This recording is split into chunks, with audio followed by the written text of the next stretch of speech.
asociación, pues son nobles y necesarios para mantener viva la llama en el cuerpo vital de sanidad, tanto el personal que durante años ha dedicado su vida personal, incluso familiar, para el cuerpo vital de sanidad, lo respetara y hicieron pared, sino para aquellas como yo estamos en situación activa.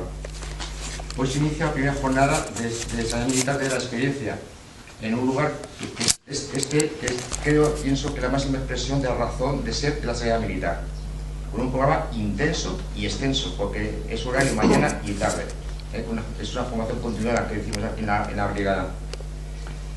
Contiene, como ya sabéis, 4 conferencias y una mesa redonda, de la cual mayor interés. Está organizada y dirigida, coordinada por personal tanto civil como militar, experta en la materia, y militar tanto activo como de excedencia como en la reserva. O sea, es una amplia variedad de la sanidad tanto civil como militar. Les deseo que la jornada cumpla con los objetivos marcados con la organización del evento, así como las expectativas que han depositado en ellas los asistentes. Y esperando que esta humilde aula y nuestras instalaciones sean de su agrado, pero lo más importante de todo esto es que se sientan en familia y que en su casa, porque realmente esta es su casa y su familia. Y por lo tanto, como una de mis propiedades no es hablar mucho, pues queda inaugurada la primera jornada de sanidad militar desde la experiencia. Muchas gracias y que os lo pasen bien.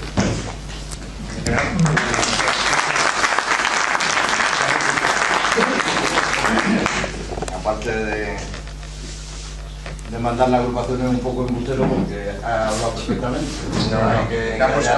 Ayer me acosté a las 11 y levanté a las 4 para ver. Bueno, vamos a comenzar la jornada. A lo largo de la mañana se irá completando el aforo. Y siento que haya en este momento poca gente, porque ahora nos va a contar el coronel Arrabé, el cual he tenido el honor de mandar, posiblemente la mayor hazaña humanitaria que ha hecho el hombre a lo largo de su historia, que es la expedición filantrópica de la Rosa. Que como no quiero machacarla, no voy a hablar más, Rafa, pero que si fuéramos británicos y la campaña lo hubieran hecho los británicos, bueno, pues no habría películas para... Estaría hasta en las pistolas de los euros. Desde luego, lo que sí está claro es que fue determinante, o ha sido determinante para erradicar la viruela, que era una enfermedad absolutamente dramática y totalmente devastadora. Rafa.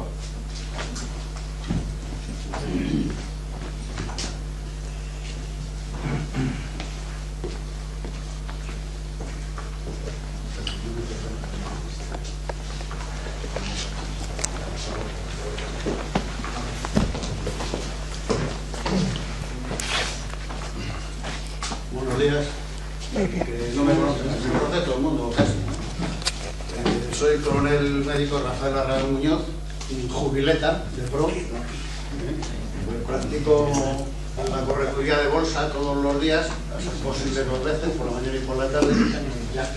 Y el pollaque, pues ya que vas a salir, acércate a la farmacia militar y tendrás unas aspirinas que no hay nunca.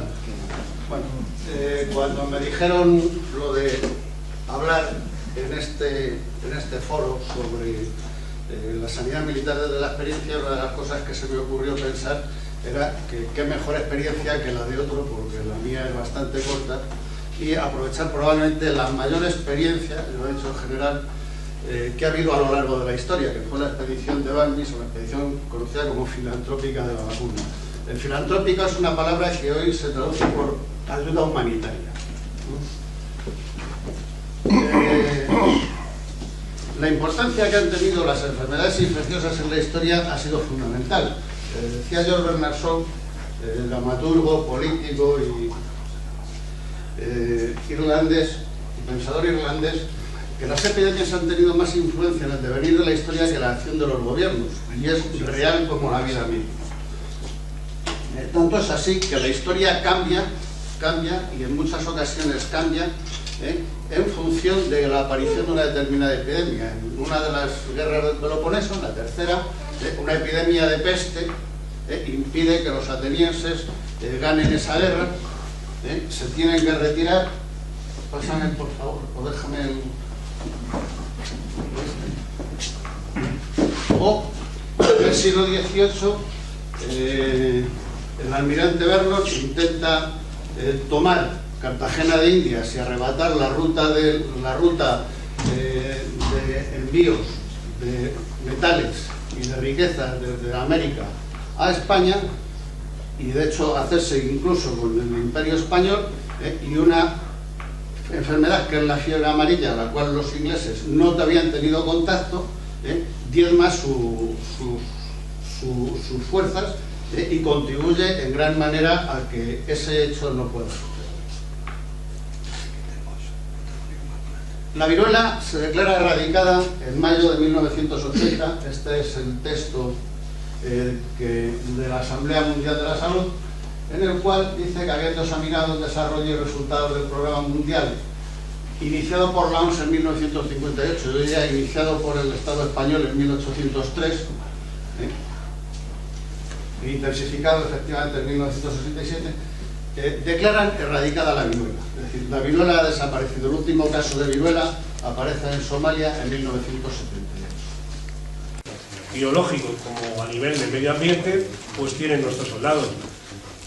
De tal punto y tan importante es que ya hemos visto parte, nos lo ha dicho el coronel Arrabé, que muchas veces ha sido más importante la enfermedad en el transcurso de una batalla que el propio fuego de los propios combatientes.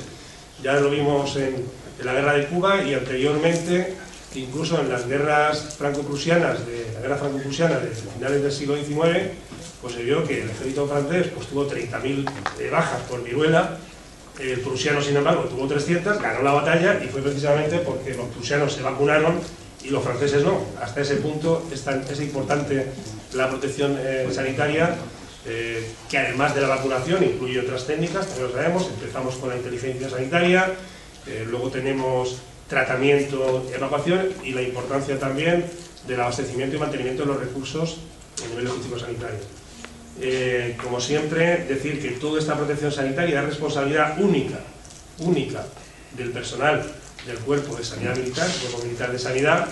Somos los responsables en todas las fases del despliegue, desde la fase de planeamiento hasta la fase de despliegue, de asesorar y tomar las medidas activas para precisamente dar esa protección sanitaria a nuestros combatientes. Y como es propio y es cosa nuestra de sanidad, pues los componentes de esta mesa pues son del Cuerpo de Sanidad, no podía ser de otra forma. Y tenemos pues de derecha a izquierda al general don Antonio Orbe. Buenos días, general. Gracias por venir. Tenemos a la teniente coronel Gema Cáceres. Gracias, Gema. Y al teniente Sebastián, que bueno, como es de la casa, pero hay que presentarle también. Juanmi, muchas gracias por venir. Y bueno, pues vamos a hacer un pequeño recorrido de lo que es esta protección sanitaria, lo que son las inmunizaciones, y vamos a ir incluso pues, desde el punto de vista cronológico de atrás adelante. Primero, pues como tenía que ser así, pues nos va a comentar sus experiencias el general Orbe. Del general Orbe, aparte de las cosas que ya conocemos de él, que son muchas, pues comentar en el campo y en el punto que va a tocar hoy, que va a ser la vacuna antivariólica, y sus experiencias entonces, cuando él estaba destinado en el Instituto de Higiene Militar, que se llamaba así, ¿no? Así, ahora medicina preventiva. Ahora medicina preventiva. Estamos con el pasado y estamos actualmente con el presente, en la misma mesa.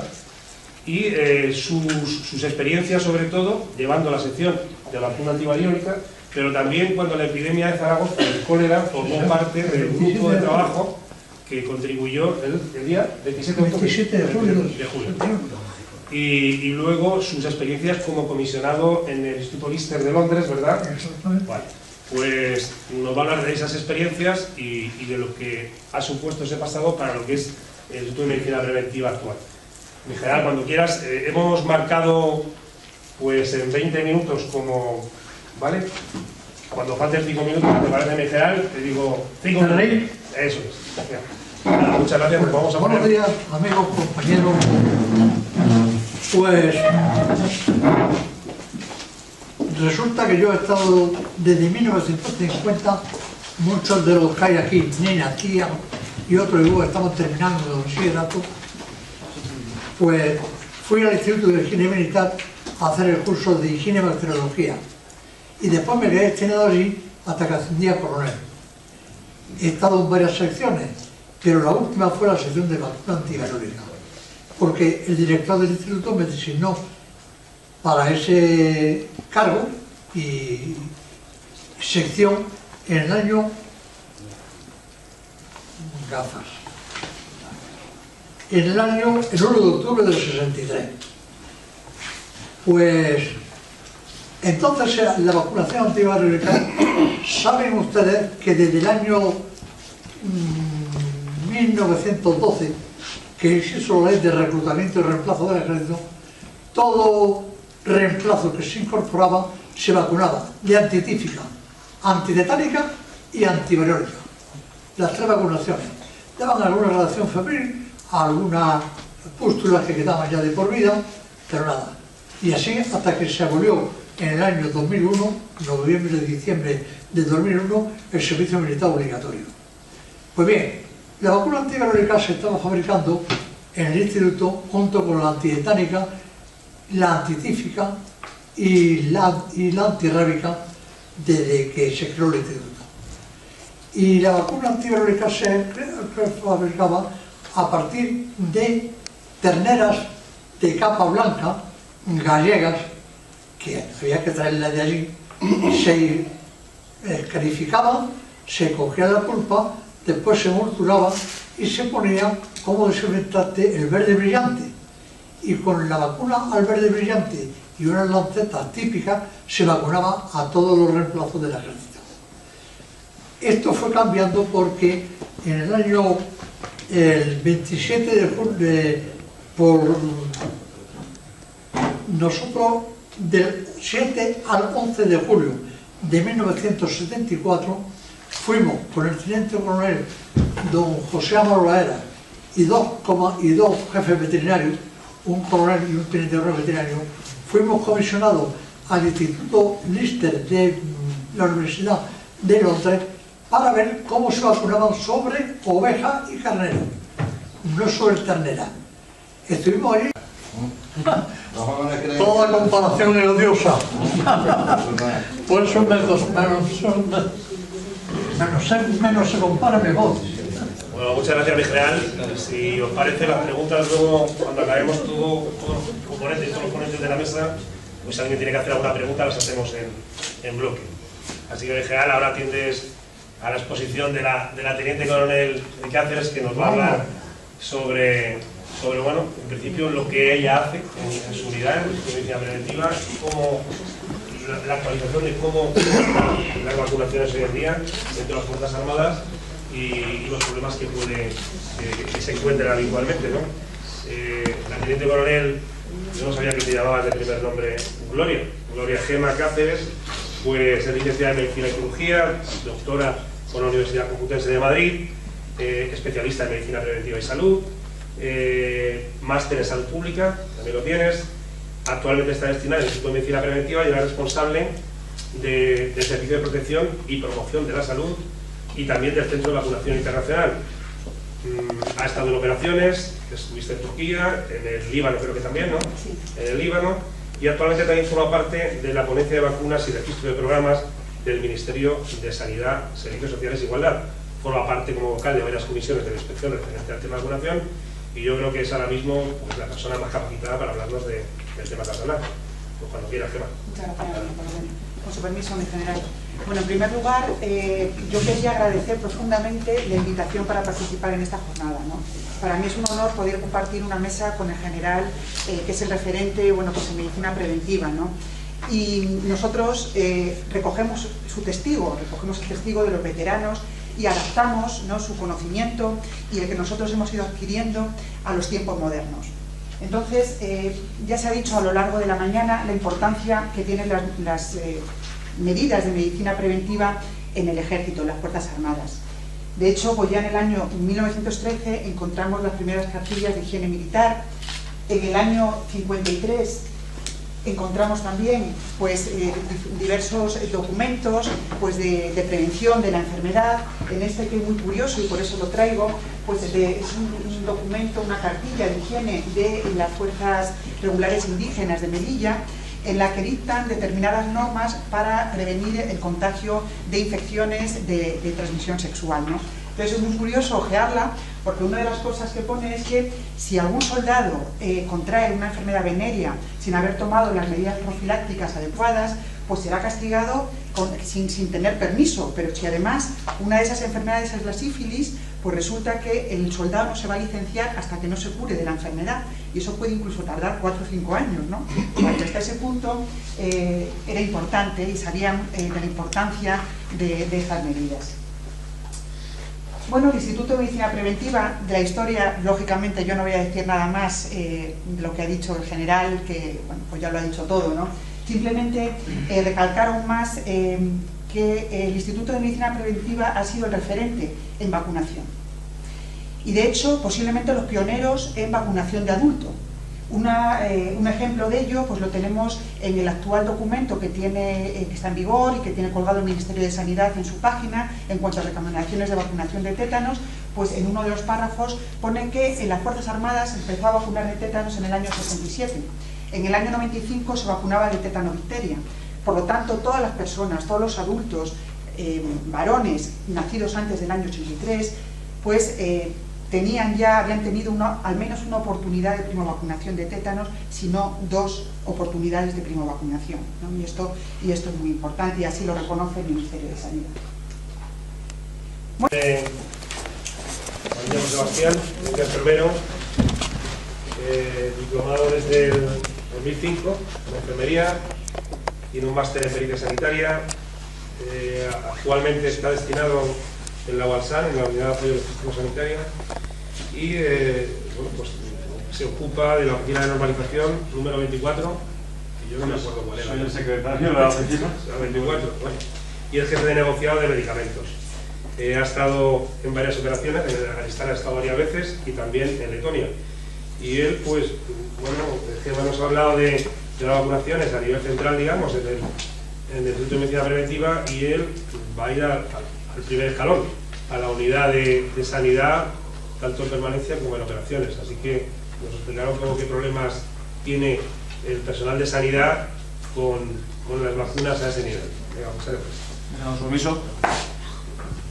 Buenos días a todos. Para la gente que no me conoce, soy el teniente Juan Diego Sebastián Ramos, destinado de la UALSAN. Somos la unidad de apoyo logístico que formamos parte de la unidad de sanidad y nos encargamos de abastecer de recursos clase 8 a todas las unidades dentro del organismo del territorio nacional y también a la zona de operaciones. Tengo que empezar alabando el trabajo que hace el Instituto de Medicina Preventiva, porque gracias a ellos mucha de la información que yo voy a aportar nos la van a ofrecer a todos los médicos, enfermeros, a todas las personas sanitarias que estamos en los botiquines, y nos facilita mucho el trabajo diario. También quiero agradecer a la asociación por darme la oportunidad de poder participar en estas jornadas. Hay una instrucción técnica de 15 de julio de 2011 que está actualizada en el 2013, que se titula Requisitos sanitarios exigibles al personal militar que se va a desplazar a la zona de operaciones. En ella indica que hay que tener actualizado el calendario de vacunaciones, tanto el módulo básico, que ya hemos visto, y el específico, con arreglo a lo establecido en la instrucción técnica que esté de vacunas en vigor. Serán aplicadas las vacunas por los servicios sanitarios de las UCOs, salvo las que deban ser aplicadas, como hemos visto antes, en los centros de vacunación internacional, que hemos visto que hay 2. Uno de ellos está en el Instituto de Medicina Preventiva de la Defensa. Bueno, antes de proceder a la vacunación, es de tal importancia conocer el estado vacunal de todos nuestros soldados, revisar la cartilla de vacunación, revisar el historial de vacunación del sistema Cendara que ya hemos visto antes. Tenemos que saber qué vacunas vamos a administrar, a quién se las tengo que pedir, cómo es la vía de abastecimiento de dichas vacunas, y una cosa que es muy importante, fundamental, la conservación de las vacunas en el botiquín. Luego veremos ese punto también en detalle. Hemos visto que tenemos una cartilla de vacunación que sigue el Reglamento Sanitario Internacional del año 2005 de la Organización Mundial de la Salud. Es importante que todos los soldados conserven esta cartilla de vacunación. A la hora de la verdad, mucha gente o no la tiene, o la ha perdido, la ha lavado, se deshace de ella. La gente es poco responsable y tenemos que incidir en que esta cartilla es fundamental que todo el mundo la conserve en estado óptimo. Este reglamento internacional de la OMS del año 2005 indica que la fiebre amarilla debe ser administrada y registrada en un centro de vacunación internacional. Esto solamente es una fotografía que iría el sello, no funciona. y aquí se registrarían el resto de vacunas. Tenemos un sistema informático, Zendala. Vamos a revisar ese historial de vacunación del sistema informático. Antes de esta instrucción técnica nueva de vacunas, había una fecha de vacunación que estaban en las S1. Entonces, siempre se registraban las vacunas en esa fecha de vacunación que estaba en el órgano de personal. Actualmente, la nueva instrucción técnica no regula esa fecha de vacunación, no tiene por qué existir ya esa fecha de vacunación. El Zendala es la plataforma informática del sistema que hemos visto antes. Aquí pueden acceder médicos, enfermeros y también farmacéuticos. Hemos hecho la teniente con el Gemma Cáceres. El loteado es fundamental, saber qué vacuna hemos administrado a cada persona con qué lote determinado. Es muy importante conocerlo. Son solamente pantallazos. Esta es mi historia de vacunación, el mío. He hecho un pantallazo para que vean que tenemos todo ya. Aparte que yo conservo mi cartilla de vacunación, la conservo porque tengo que tenerla, porque soy responsable, la tengo que llevar siempre conmigo cuando voy a una operación. Aquí en el programa Zendala podemos ver cuál es mi historial. Bueno, ¿qué vacunas tenemos que administrar? Pues ya sabemos que tenemos que vacunar de un módulo básico y de un módulo específico. El módulo básico, como muy bien se ha dicho antes, aparece regulado en la nueva instrucción técnica de vacunas, y el específico, pues hay unas recomendaciones del Instituto de Medicina Preventiva de Defensa. Podemos consultar estas recomendaciones directamente en la aplicación en el programa informático Zendala o también en la intranet del centro de vacunación. Yo creo que ha sido muy interesante y que da pie a alguna duda. Para la teniente coronel, dos preguntas. La primera, ¿hay algún tipo, porque la noticia que se ha dado la noticia por los medios de comunicación del rebote de ébola, ¿hay algún tipo, estamos en algún tipo de nivel de alerta para activar pues los recursos? A ver, lo que se ha hecho ahora mismo, lo que se ha hecho ahora mismo desde el punto de vista militar, en cuanto se supo de la existencia de ese nuevo brote, fue mandar los protocolos, que existe una instrucción técnica sobre prevención de ébola, es decir, en el año 2015 esa instrucción, y todas las medidas preventivas para evitar un caso. Se han mandado los protocolos a todas las zonas de operaciones, fundamentalmente de África, que es donde podemos tener un caso de este tipo. Desde el Instituto de Medicina Preventiva pues estamos en contacto continuo con el Centro de Coordinación de Alertas y Emergencias Sanitarias del Ministerio, pues para nuevas noticias. Pero bueno, en principio, según las noticias que hay, el riesgo de diseminación internacional del brote es bajo. Únicamente hoy o ayer apareció ya el primer caso en una ciudad. Eso es muy importante, porque los casos que había eran sobre todo en zonas rurales, en pueblos, en zonas alejadas. Ya ha habido el primer caso en Mandaka, que es una ciudad ya con un número de habitantes importante. También ha habido dos casos de ébola que estaban tratados en un hospital, que han escapado y han podido contagiar, que han escapado del hospital, me refiero, y ha podido contagiar a otras personas. Y bueno, esto es un tema importante, lo de la ciudad, porque la diseminación sí que puede ser mayor en este caso. Estamos vigilantes sobre todo con nuestro personal que está desplazado en República Dominicana, fundamentalmente, porque es por diseminación por el río a través del río Congo. Sí, lo digo por eso, porque cuando estaban activos teníamos un plan para evacuación de personal. Existe ese plan, ya digo, es una instrucción técnica que recoge todos los puntos, o sea, desde el tratamiento, lo primero desde la definición de caso, después desde el tratamiento del diagnóstico, transporte de muestras, tratamiento de los casos, incluso cómo se debe poner un equipo de protección individual, cómo se debe quitar, todo eso está protocolizado en las Fuerzas Armadas. Otra cosa que bueno, me ha llamado la atención porque hace poco salió la noticia sobre el caso este de Sarampión y en principio pues yo no dije, bueno, pues es un caso, pero cuando ha hablado y al parecer ha dicho algo y le ha dado alguna importancia a los movimientos antivacunas. ¿Eso se está tomando en serio y hay algún tipo de actuación? Voy a hablar a nivel de Fuerzas Armadas y a nivel civil. En España no es legal, o sea, no puedes obligar a nadie a ponerse una vacuna. Legalmente no lo justifica, a no ser en el contexto de un brote de importancia para la salud pública, como pasó en un colegio de Granada hace unos años. Hubo un brote de sarampión. Para regular ese brote había que vacunar a un número determinado de niños y hubo padres que se negaron a que sus hijos fueran vacunados. Entonces, esto se llevó a los juzgados y un juez obligó a esos padres a vacunar. Solo en esos casos se puede obligar a vacunar. no existen esos. En las Fuerzas Armadas ocurre lo mismo, formamos parte de la sociedad y la ley es igual, ocurre lo mismo. ¿Qué ocurre? ¿Qué diferencia hay con nosotros? Bueno, pues que nuestro personal es un personal lógicamente disciplinado y concienciado y que no quiere bastante riesgo. Corremos ya por nuestra profesión y son inherentes a nuestra profesión, pero voluntariamente y de un buen grado los aceptamos, pero no corremos riesgos innecesarios, ¿no? Eso está interiorizado en nosotros y tenemos pocos problemas en ese sentido. Sí que existe un documento, como ha comentado el teniente, de negativa a la vacunación en la instrucción técnica, de tal forma que cuando ofreces y recomiendas la vacuna a una persona y no quiere ser vacunado, tiene que rellenar ese documento, en el que lo que se verifica es que tú le has dicho los pros, contras, recomendaciones de la vacunación y él voluntariamente ha rehusado vacunarse. En muchos casos eso es condición indispensable para que esa persona, o sea, la vacunación es condición indispensable para que esa persona salga de misión. Si no está vacunado, es no apto para irse a esa misión. Y eso es lo que está. Pero yo creo, y eso ya es una opinión personal, que en el futuro puede representarnos mayores problemas de lo que nos representa actualmente y que habrá que sentarse a gestionar esto de alguna otra manera. Ese es mi... Sí, pero por ejemplo, ¿hay alguna campaña, igual que se hacen campañas, por ejemplo, para el uso masivo de preservativo y se hacen campañas y se gastan recursos en eso? Por ejemplo, ¿hay algo así parecido con lo de los movimientos estos antivacunas? A ver, con los movimientos se hacen campañas de promoción de la salud en cuanto a los beneficios de la vacunación. Se hace no solo nosotros, sino también en el Ministerio de Sanidad. Y bueno, y luego es la educación sanitaria que hacemos a nuestro personal en todas las charlas. Que los beneficios de la vacuna es algo que comentamos, lo decimos, y sí que se hace, claro que se hacen campañas, forma parte de, pues eso, de la educación sanitaria y de la promoción de la salud de nuestro personal. Sí, se hacen trabajos en ese sentido. Para el teniente tenía una curiosidad que ha mencionado al 704, el documento ese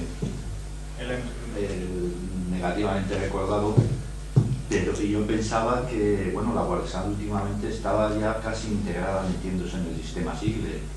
Pero los medicamentos y los fungibles no van posible. Todavía no. No, ni queremos que vaya ni por el bola verde tampoco. Totalmente. Entonces tiene que ser todo por SIMETEF actualmente, pero vamos, por oficio electrónico. Sí, o sea, se refiere solamente a lo que son medicamentos.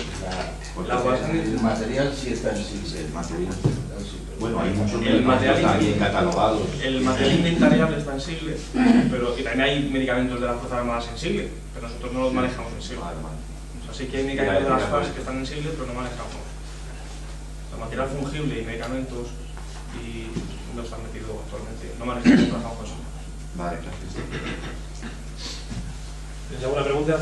Yo sí le quería hacer. Hay una cuestión que a mí me preocupa, y es que vivimos en un mundo global, eso está claro. Estamos aquí preocupados por la gente nuestra del ejército, lo nuestro porque yo soy del ejército, que va a otros sitios que pueden contagiarse, etcétera. Pero hoy día... Como en robar la cura. De todas maneras da igual tener mando que no, pues las órdenes se dan para que no se cumplan. No, es para robar una de la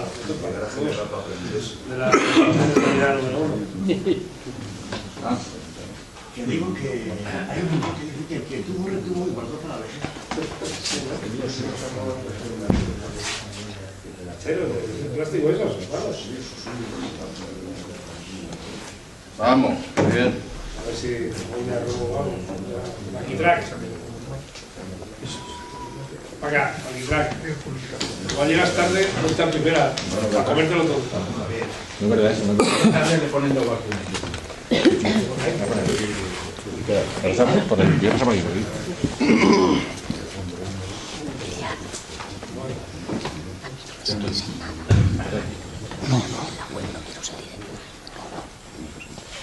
Vamos a esperar un poco. Yo creo que lo que está, porque hay gente que se ha ido. Se ha ido, lo que se han ido están despedidos, pero queda la chica y queda...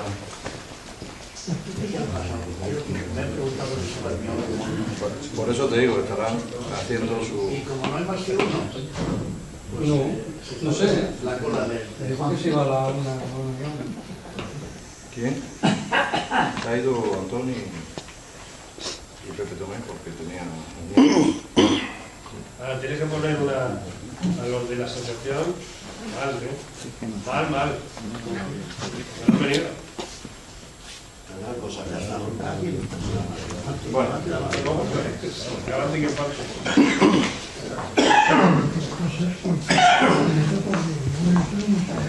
bueno.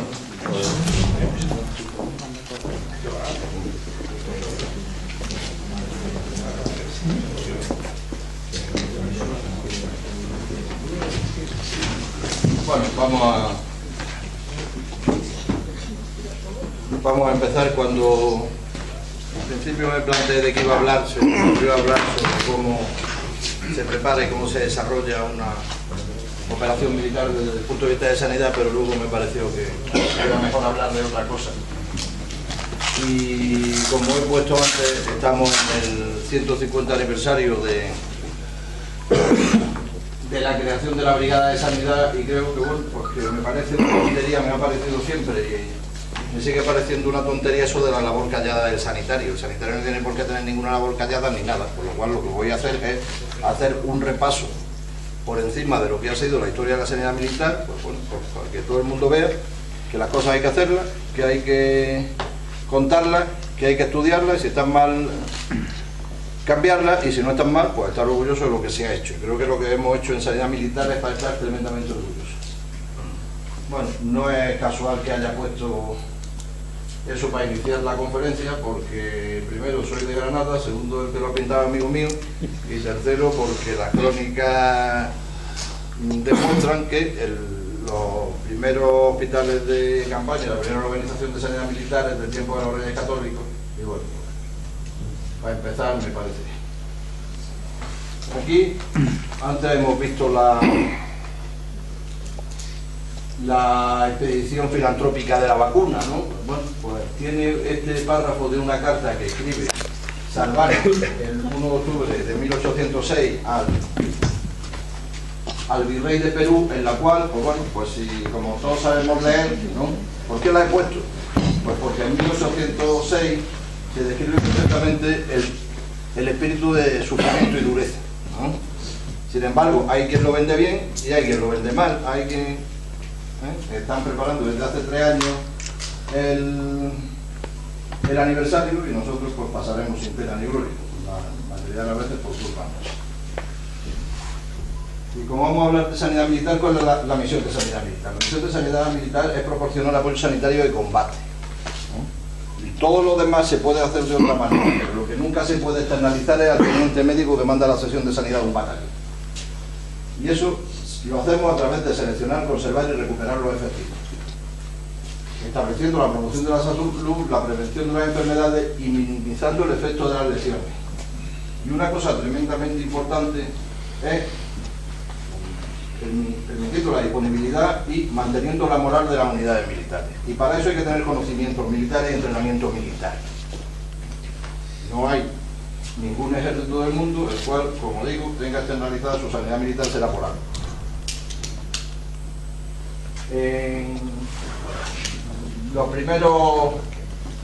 La primera reseña desde el punto de vista histórico en la cual aparece sanidad militar es en la Biblia. Es decir, el ejército israelita tenía un cuerpo de higiene o de prevención que estaba en manos de los sacerdotes y que hacía que se mantuvieran una serie de medidas higiénicas que, volvemos a lo mismo, permitieran que la gente no enfermara fundamentalmente. El que estaba herido, pero por lo menos no enfermaba. Y separaban a los heridos de los enfermos, y como una anécdota, los soldados israelitas llevaban una pala en el equipo de combate para enterrar las deposiciones, hasta ese punto. Y se piensa que, bueno, que no fueron las trompetas de Jericó las que echaron abajo la muralla, sino la supremacía del ejército israelita sobre los otros, porque tenía unos procedimientos y una concepción del combate absolutamente distinta.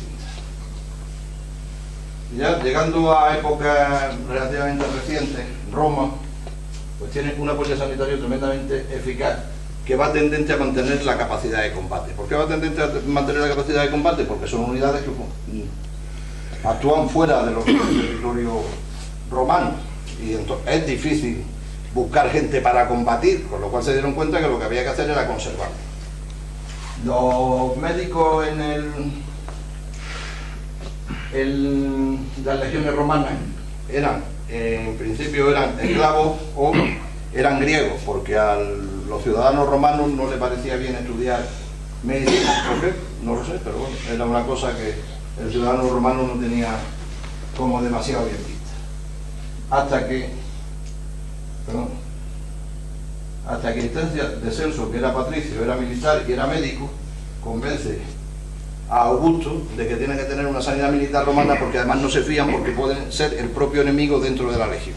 Les pueden envenenar o pueden hacer acciones en contra de la fuerza, con lo cual prefieren que haya elementos propios.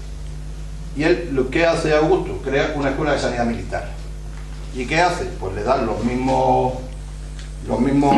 reconocimientos al médico que al resto de los legionarios, con lo cual el médico llegaba hasta el máximo empleo militar, que era tribuno militar, que era el máximo empleo militar, porque luego había empleo político, los cuales llegaría, pero por razón de nacimiento o por otro tipo de cosas no había militar, es decir, podían llegar hasta tribuno y luego tenían pues las mismas preventas para el retiro, en fin, todas las cosas. Hemos visto a Augusto, y aquí está Trajano, posiblemente, bueno, de Sevilla, posiblemente el mejor emperador romano, el que más expandió el imperio, que 100 años después de este, en la columna trajana, aparecen ya los legionarios haciendo apoyo sanitario en la misma línea de combate.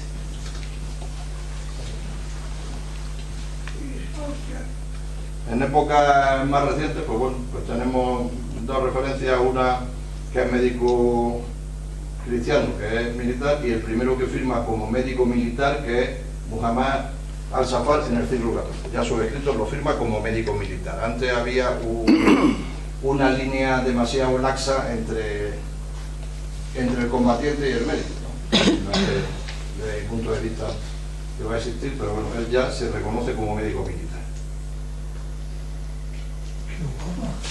Un paso tremendamente importante, porque hasta aquí, hasta la aparición de la edad moderna, el apoyo sanitario, salvo en Roma, en todo lo que es la Edad Media, pues se basa o en la posibilidad de poder pagarse un médico, es decir, ser rico, ser el señor y tener su médico, o dependían de la caridad de los religiosos, porque el señor pues quisiera que atendieran a la gente, es decir, la vida no tenía demasiado valor. A partir de Isabel la Católica, que es el inicio de lo que son los ejércitos estables, sanidad militar se convierte en una fuerza militar estable desde el mismo momento que el resto del ejército. Aparece un ejército estable, nace una sanidad militar como fuerza estable porque se le da una orgánica, una organización y se dota, ¿no? Y eso, pues, de una manera o de otra, ha permanecido hasta nuestros días. Ya se reconoce la vida como un derecho del combatiente, y en tiempos de Carlos I se da o se dicta el primer reglamento sobre sanidad militar. Aquí que estamos en la Guerra de Granada, pues para ver lo importante que era la sanidad, lo importante que puede ser, en los 10 años que dura la Guerra de Granada aproximadamente, hay unos 20.000 muertos. Yo iba a decir bajas, no bajas mucho. De los 20.000 muertos, solo 3.000 fueron por acción del enemigo. Todos los demás fueron por enfermedades y casi todos por tifus exantemático. Con lo cual, hubiera sido fácil. Y, bueno, pues ¿qué aparece? Como he dicho antes, aparece la estructura de sanidad militar. Y hay dos tipos. Voy a empezar a grabar. Más temprano, Yo nunca he querido. Yo todo el tiempo mandando la brigada con la intensiva. Sacar de educación una pérdida de aquí la gente lo que le apetece es quedarse comiendo algo de una copa y no volver aquí a escuchar a alguien que les cuente una... Porque no saben lo importante de lo que tú tienes que contar. Es cierto, todo, pero ahí es complicado. Todo, así está bien. Así queda una penumbra muy buena. Una penumbra iluminada. Bueno, sentaros. Queda una penumbra de siesta. ¿Tienes ahí el...? Como estamos en familia. Ahora sí que estamos... Bueno, También, pero nada más. Si lo tenéis Yo si traigo las chelitas, tú las hagas. como el striptease funker. Bueno.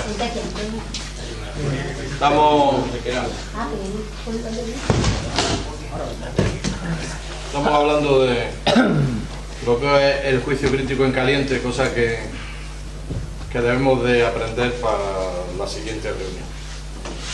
Yo, desde como antes, estoy mandando y el campo es campo, la instrucción es instrucción y las copas son copas. Y en tiempo de guarnición las tardes son perdidas, es decir, las tardes normalmente la gente las emplea para matar el tiempo porque creen que por estar van a tener productividad y entonces no es hacer sino estar. Prueba lo que ha pasado. Yo esta mañana, por ser la primera jornada, la verdad es que he estado contento, sabía que iba a aumentar el aforo, yo creo que hemos estado unos 60 aproximadamente, más o menos, por lo cual para ser la primera y para... no está mal. Pero bueno, por la tarde sabía que, y lo siento muchísimo, porque de todo lo demás que hemos hablado lo sabíamos, pero lo que se va a hablar ahora no es ciencia ficción, es una cosa absolutamente real, una empresa que yo conocí, porque mi jefe entonces, que era el general jefe de la Fuerza Logística Operativa, me dijo que iba a venir una gente a verme para presentarme unas cosas que viera a ver si tenían aplicación militar o no, y me dejaron absolutamente asombrado. Es decir, estamos hablando prácticamente de la inmortalidad, ¿no? Cosas, sí. Debía haber sido la conferencia estrella, lo que pasa es que asumo, yo sé que Ortega es el culpable, pero yo soy el responsable. Debía haber sido la conferencia estrella de hoy, porque es una cosa en la cual, pues bueno, eso, vamos a hablar, y que no es ciencia ficción, y que no es mentira, y que es verdad, es decir, y que desde el punto de vista militar, sin llegar a la inmortalidad, que yo soy creyente, sé que no somos inmortales, pero que se puede alargar mucho la vida, es que nos supone un avance logístico tremendo, posiblemente el avance logístico desde el punto de vista de sanidad militar más importante de los últimos 100 años, porque nos va a permitir tener un recurso que es tremendamente difícil, tremendamente jodido, tremendamente complicado, que es la sangre, tenerla sin ningún tipo de problema, que será sangre criopreservada. Es decir, yo cuando me llamó, pues lógicamente, no solo era la curiosidad, que a lo mejor en ese momento era menos que la necesidad de cumplir una orden, pero me di cuenta que es una empresa, además es una empresa que tiene una ventaja tremenda, que hay gente entusiasta, que hay gente que ha puesto su dinero y su trabajo, que son médicos que vienen de otro sector de la actividad que posiblemente le daba mucho más dinero que esto, Es decir, porque Raúl, tú eras ingeniero de Indra, ¿no? Es decir, que no estamos hablando de una empresa de juguetes, ni estamos hablando de eso. Así que, Raúl, lo siento, te lo digo en serio. No te preocupes. Pero bueno, yo lo primero, gracias, Manuel, agradeceros también a todos por la oportunidad de venir a contaros. Disculpas también por haberme colado, porque a alguien le he hecho la 13-14 y siento también que voy a intentar ser breve, primero para no aburrir y segundo para no sentirme mucho, ¿vale? Entonces, sí es verdad que nosotros, dentro de la empresa, como bien ha dicho Manuel, fue un proyecto entusiasta. O sea, todos veníamos de sitios donde realmente ganábamos mucho más dinero, estábamos en posiciones muy cómodas, pero bueno, al final lo que queríamos era un proyecto realmente que nos gustara y en el que pudiéramos hacer algo por los demás, ¿no? Entonces al final nos embarcamos en Heviomed, lo empezamos un socio y yo hace como unos 4 años y realmente el comienzo fue un par de proyectos, todos orientados mayormente a la prevención y a la curación, ¿vale? Todos enfocados porque nosotros ninguno de los dos somos médicos y realmente eso nos da ventajas y nos da inconvenientes. La ventaja es que vamos a un enfoque puramente práctico, el inconveniente o que tienes un médico al lado o el resultado no va a ser bueno, ¿vale? Entonces al final nosotros nos enfocamos en 3 áreas, de las cuales en realidad yo voy a intentar contaros 2 de ellas, ¿vale? Pero por una parte empezamos con la fabricación de equipos biomédicos y de diagnóstico, muy orientada a temas que hay actualmente que realmente son muy complejos de diagnosticar, que requieren mucho esfuerzo, mucho dinero, poder diagnosticarlos de una manera sencilla y de esa manera salvar vidas. Un tema también de salud, sobre todo muy relacionado con productos y polifenoles que provienen del olivo. Realmente nos pareció tremendamente interesante y nos gustaba mucho la línea de intentar ver por qué en España yo creo que ahora mismo somos el país más longevo del mundo Decían que Japón, yo creo que estamos por encima de Japón ahora mismo, y muchos de ellos vienen relacionados con la dieta mediterránea. Y dentro de la dieta mediterránea la clave es el aceite de oliva y los polifenoles. Vale. Entonces empezamos una segunda rama que venía relacionada con los polifenoles y una tercera rama, que es la que se refiere Manuel, que va relacionada con la criopreservación. La criopreservación a todos los niveles, desde material celular hasta, bueno, como podemos ver, hasta la criopreservación humana, ¿no? Aunque eso nos queda un poco lejos, ¿no? Esto es, voy a saltarme algunas cosas. Esto es el producto que sacamos al mercado, que realmente lo que tiene es hidroxitirosol y ácido maslínico, que son los componentes básicos y los polifenoles básicos del aceite de oliva, ¿vale? Entonces lo distribuimos en formato de cápsulas, de tal manera que sea mucho más cómodo adquirir los beneficios de la dieta mediterránea.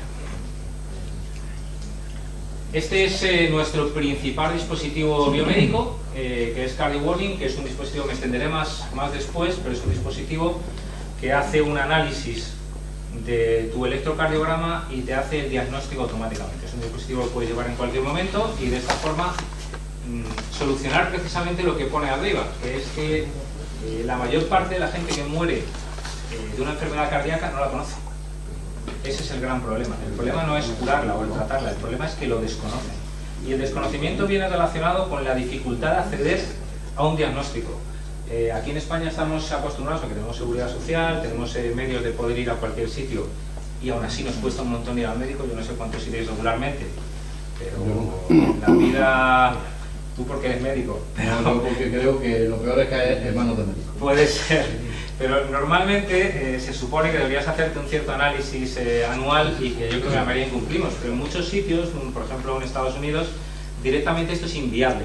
El hecho de hacer un análisis anual supone un montón de dinero que no tienen. El análisis preventivo allí directamente está totalmente descartado y no existe.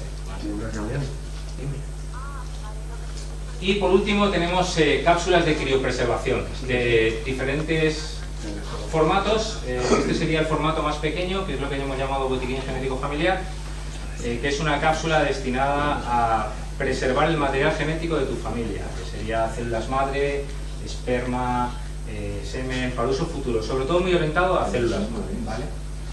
Me gustaría empezar, es un pequeño resumen, me gustaría empezar con un tema que yo creo que es crítico, que es por qué está cambiando todo en los dispositivos biomédicos. ¿Por qué realmente está habiendo una revolución? Porque todos los días hay noticias, todos los días te encuentras con que han descubierto, bueno, no sé si habéis visto la noticia de antes de ayer, que habían descubierto el mapa celular de la leucemia. Salía como noticia antes de ayer. Y que eso iba a ser la base de investigación posterior para ver cómo tratar todos los diferentes tipos de leucemia que había, ¿vale? Realmente no solamente es ese caso, son montones de casos. Y todo viene relacionado con 5 puntos.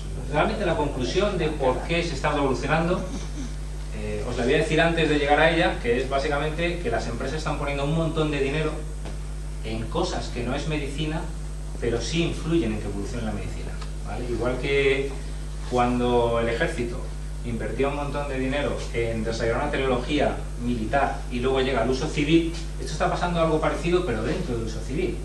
Y es que una serie de tecnologías están evolucionando muy rápido y potencian que eso vaya al sector médico. Esa es la clave de todo, ¿vale? Internet. Seguro que alguno me dirá que, bueno, que eso ya no lo sabemos, ¿no? Que Internet ha revolucionado. Vale. Internet es, primero es que Internet de hace 5 años no tiene nada que ver con Internet de ahora. Es una cosa que va cambiando anualmente. Las empresas invierten auténticas barbaridades precisamente en que cambie. Y la clave de que cambie es todo ese dinero que se invierte.